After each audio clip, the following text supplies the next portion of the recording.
안녕하세요, 써니즈입니다. 선생님과 부모님 말씀에도 동화책에도 귀에 딱지가 생길 정도로 어릴 때 많이 듣던 말이 있습니다. 착하게 살아야 된다. 그래서 나름 우리는 착하게 살았습니다. 하지만 사회에 나오고 가정을 꾸리며 삶을 살아가다 보니 문득 이런 생각이 들지 않았나요? 왜 세상은 착한 사람들은 힘들게 살고 나쁜 사람들은 떵떵거리면서 잘 사는 거지? 이 질문을 수도 없이 하고 살다가 고요한 어느 날 직관적으로 그 답을 받은 사람이 있습니다.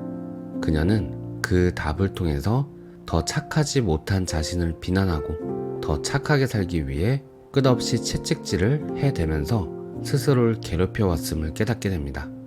오늘은 이 이야기의 주인공인 이미진님의 책 착하게 사는 게 뭐가 그리 중요하노를 바탕으로 이야기를 나눠볼게요. 착하다 라는 말은 특히 우리나라에서 이렇게 인식하고 계신 분들이 많은 것 같아요.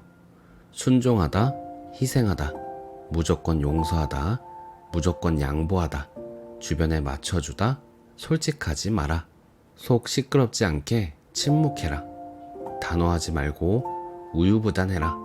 전래동화를 보면 마음이 답답합니다. 왜 콩쥐는 저렇게 답답하게 살지? 우리 엄마도 콩쥐처럼 사는구나. 왜 신데렐라는 왕자가 왔을 때 바보같이 자기 구두라고 말을 안 하지? 나중에 왕자가 구두 주인을 찾아서 다행이지. 안 그랬으면 신데렐라는 평생 저렇게 살았겠다. 착함의 의미에서 좋은 느낌보다는 답답한 느낌을 많이 받아온 저자는 아이들을 키우면서 전래동화를 읽히지 않았다고 합니다. 대신에 착하다는 단어는 되도록 쓰지 않기로 하고 진실하다, 당당하다, 솔직하다, 현명하다, 용기 있다, 인정스럽다, 멋있다 등등의 단어로 표현하기로 했죠. 착하다는 단어의 가면을 벗기고 마주보면 사회적으로 합의된 많은 강요와 폭력이 또아리를 틀고 있음을 알아차리게 됩니다. 착해야 된다 라는 낡고 오래된 관념으로 자신의 삶을 아주 힘겹게 살고 있는 사람들이 많고 저자도 이 문제에서 한참 동안 자유로울 수 없었습니다. 자신을 착하다 라고 생각하는 사람일수록 개인적인 것을 이기적인 것으로 혼동을 많이 하고 있는데요. 우리는 자신을 먼저 챙겨야 한다고 배우기보다 늘 부모에게 효도하고 형제들과 우애 있게 지내며 다른 사람들을 배려해야 한다고 배우며 살아왔습니다. 그래서 저자는 한 가지 묻고 싶다고 합니다. 그래서 부모와 자식 관계가 그렇게 행복하고 형제들끼리 우애가 넘치며 이 사회가 그렇게 따뜻하고 행복한가요? 왜 이렇게 부모와 자식 관계로 고통받는 사람들이 넘쳐나고 형제 간의 문제로 늘 시끄러우며 사건, 사고는 넘쳐나는 건가요? 이것은 우리 자신이 먼저 행복해지는 것을 배우기보다 남을 위해 자기의 몫도 늘 양보해야 한다는 것을 미덕으로 여기는 사회적인 분위기도 한몫한 것 같습니다.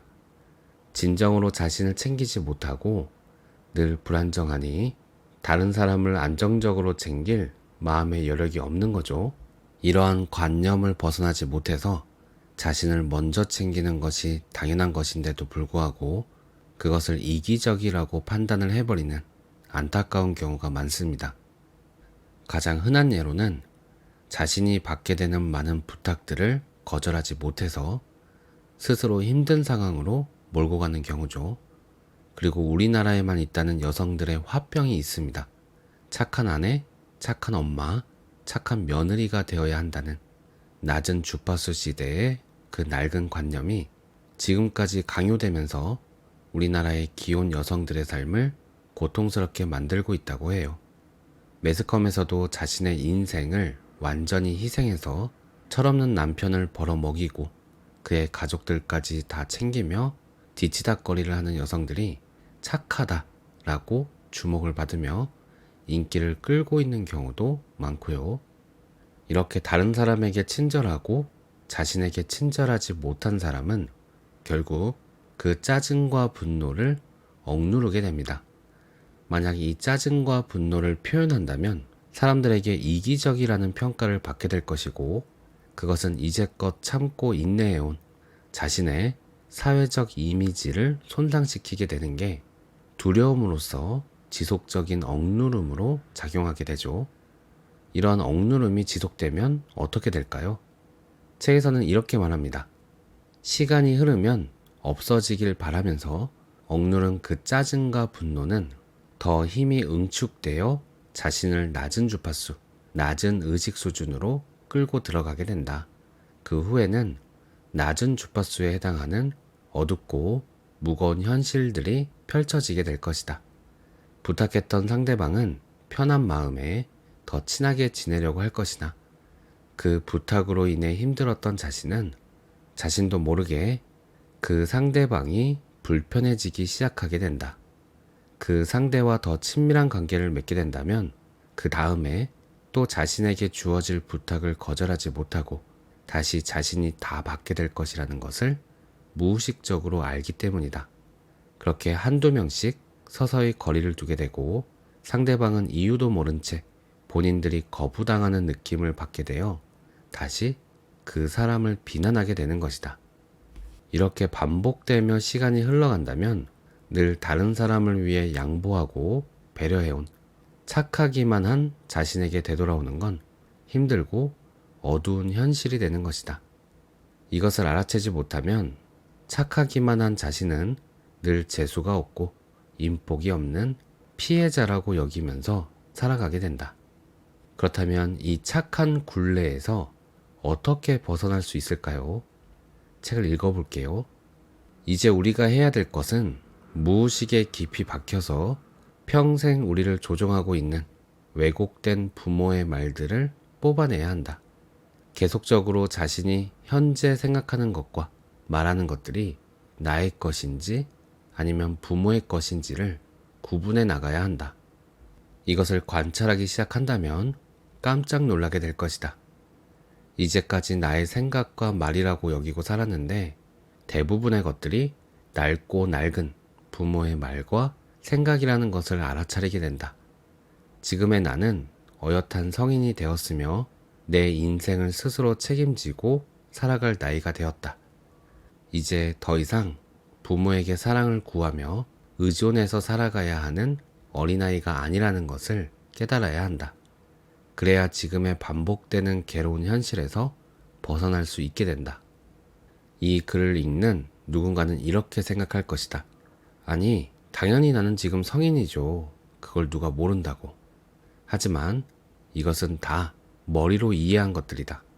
정말 자신의 삶에 변화를 가져오기 위해서는 가슴으로 깨달아야 한다. 가슴으로 깨닫는 순간 자신 안에서 웅크리고 살고 있던 상처받은 어린 나가 이 현실을 받아들이면서 성장하는 것이다. 우리는 겉으로는 나이를 먹고 성장해 가지만 가슴속에 무의식에 깊이 박혀있는 상처받은 어린 나는 크지 못하고 늘 그때의 상황으로 존재하면서 우리를 조종하게 된다.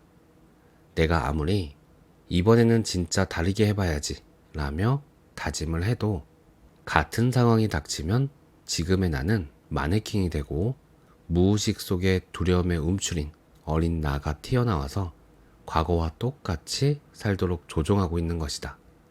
먼저 자신을 힘들게 하는 그 상황이나 관계에서 자신이 정말 원하는 것이 무엇인지 깊이 생각해보자. 늘 싫다, 싫다라고 외치면서 회피하는 데만 급급해서 정작 자신이 원하는 것이 어떤 것인지는 생각하지 못하고 지내는 경우가 많다. 원하는 것도 명확하게 알지 못하고 또 상대방에게 내가 원하는 것을 말하지 않으면 그 누구도 내 마음을 알아주지 않는다. 나는 민감하고 섬세해서 다른 사람들의 욕구를 바로 알아차리지만 이 세상 사람들은 나처럼 다른 사람에게 그다지 신경을 쓰지 않고 살아간다. 또한 자신의 능력을 과대평가하지 말자.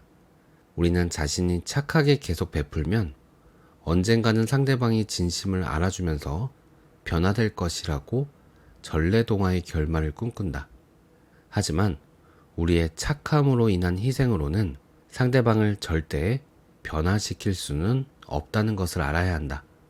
오히려 그 착함의 희생이 독이 되어 상대의 나쁜 생각과 행동을 더 강하게 지속시킬 수도 있다.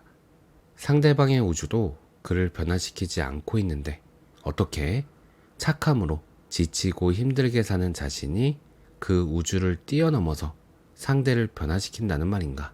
상대방은 그 자신의 인생 과정에서 변화될 적절한 시기가 되어야 스스로 인식해서 깨달으며 변화되는 것이다. 이것을 깨우치지 못하고 착한 자신이 더 착하게 대하면 자신의 노력을 알아줄 거라는 그 왜곡된 믿음 하나로 무수히 긴 시간을 희생하면서 견디기도 한다. 왜 그들이 자신을 알아봐 주기를 바라면서 소중한 긴 시간을 자신에게 쓰지 못하고 흘려보내야 하는가? 왜 그들의 인정이 자신의 인생을 바칠 만큼 그렇게 중요하다고 생각을 하는 것인가? 이 세상에서 자신에게 제일 중요한 존재는 누구인가?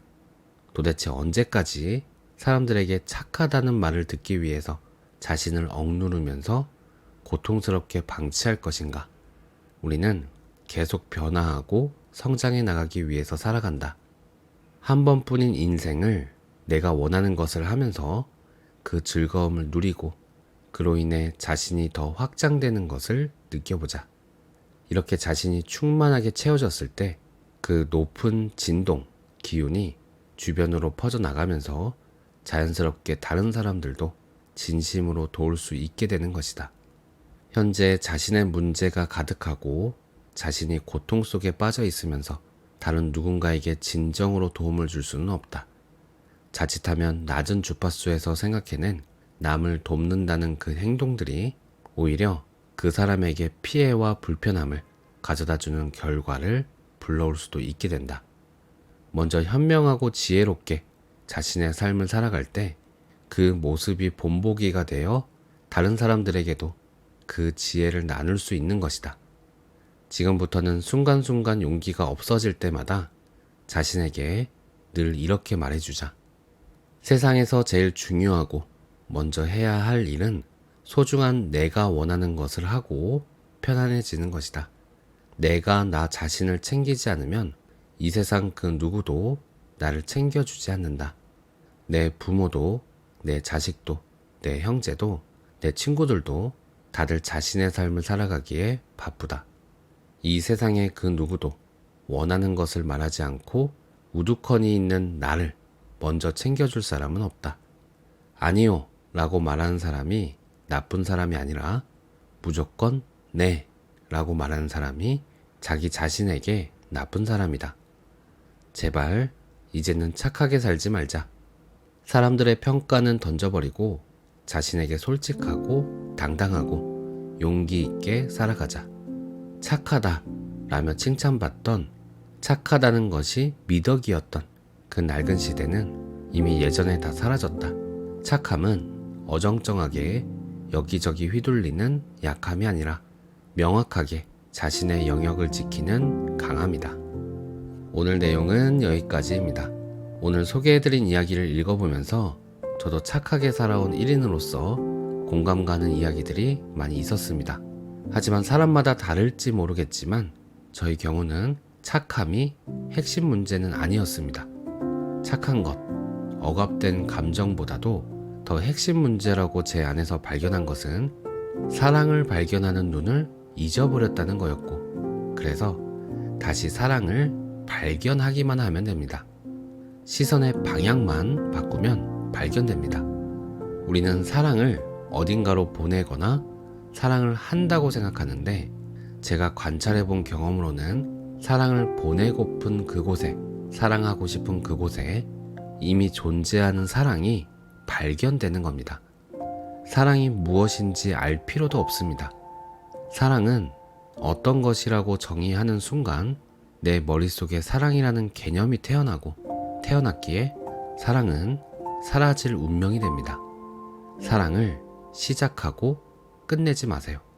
시작과 끝이 없는 사랑을 그저 느끼세요.